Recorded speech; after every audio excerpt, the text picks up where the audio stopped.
Oui, certainement. L'immobilier simplifié avec Patrick Lapalme de chez Remax Prestige. Bon matin, Patrick. Salut Sylvain. Comment tu vas? Ben, super, toi? Ça va très, très bien. Écoute, on va parler ce matin de la déclaration du vendeur. Ouais. C'est important. C'est important d'être franc dans cette déclaration, je pense. D'être franc, d'être concis et surtout de ne pas quantifier ce que vous allez déclarer. Donc, grosso modo, là, un peu histoire de cas, là, on va visiter une propriété avec un client cette semaine. On lit notre déclaration, on va visiter avec notre acheteur. On lit la déclaration du vendeur. On a un prix qui est quand même relativement bas par rapport au marché présentement.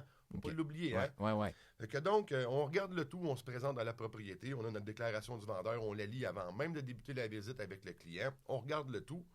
Et durant la visite, ce qui se passe, c'est qu'il y a plein de choses à ne pas déclarer dans la déclaration du vendeur et qui est très visuellement, là, c'est visible, là, c'est impossible de passer à côté. Ça part mal. Ça part mal parce que là, la première chose qui s'est passée dans les premiers 5 minutes, c'est que mon client acheteur, lui, il a perdu complètement confiance. Ben oui, parce que c'est une Oui. grosse transaction, ça doit partir sur la base de la confiance. La base de la confiance. Et aussi, là, c'est vraiment les erreurs fréquentes que les gens vont faire quand ils vont remplir la déclaration du vendeur. Il ne faut pas oublier, quand on travaille avec un courtier immobilier, la déclaration du vendeur dans le résidentiel est obligatoire.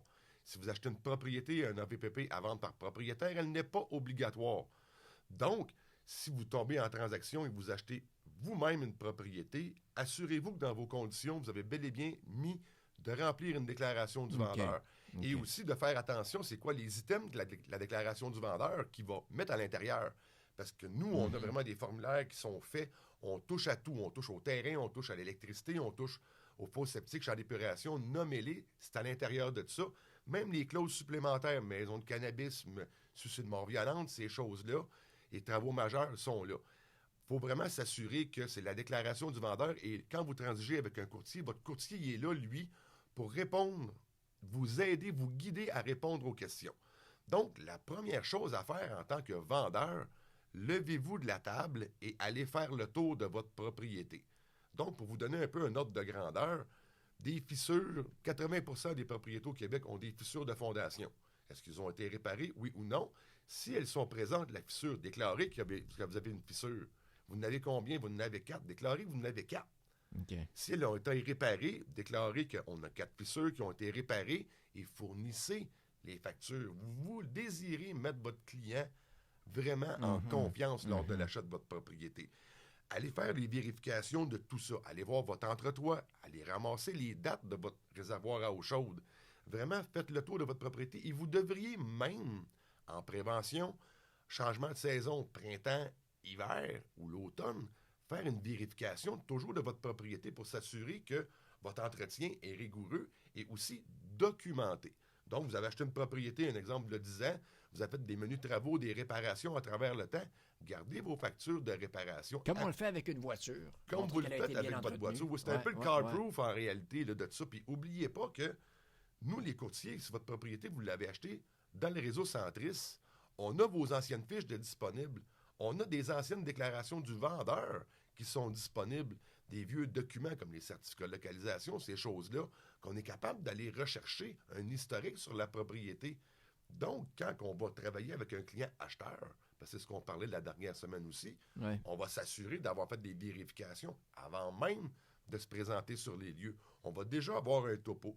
Et aussi, ce qui va être important dans votre déclaration du vendeur, vous avez fait le tour de la propriété, de ne pas quantifier la problématique. Un exemple, vous avez une infiltration d'eau. Selon vous, elle est légère, votre infiltration d'eau. Peut-être que pour un acheteur, une infiltration d'eau, même mineure, c'est un désagrément, il ne voudra pas procéder à une transaction. Il va perdre confiance à ça.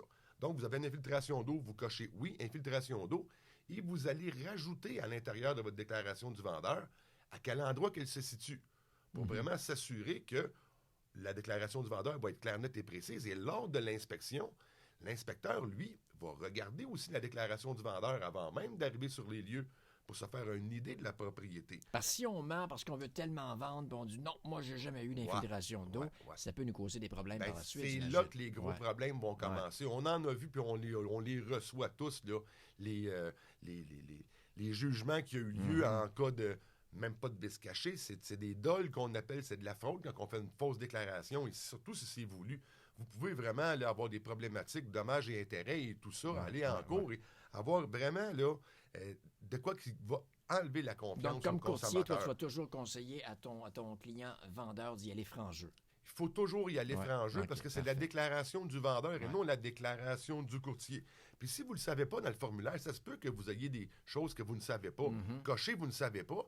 Et si par hasard, durant la transaction, il n'y avait pas d'infiltration d'eau et là, vous en avez une infiltration d'eau, faites une modification à votre déclaration du vendeur. La transparence est toujours de mise et comme ça, vous allez avoir une transaction qui va se passer dans les règles de l'art et vous allez être aussi sécurisé et votre acheteur aussi. Patrick, si on veut te joindre, on le fait de quelle façon? Facilement au 450-499-5544. Vous pouvez aussi vous abonner sur la chaîne YouTube. Toutes les chroniques immobilières, 254e ce matin, sont disponibles et sur le Facebook, tout est là. Merci, mon cher Patrick Lapalme. Un but, une passion. Vendu. Oh oui. À venir, que le meilleur de la musique.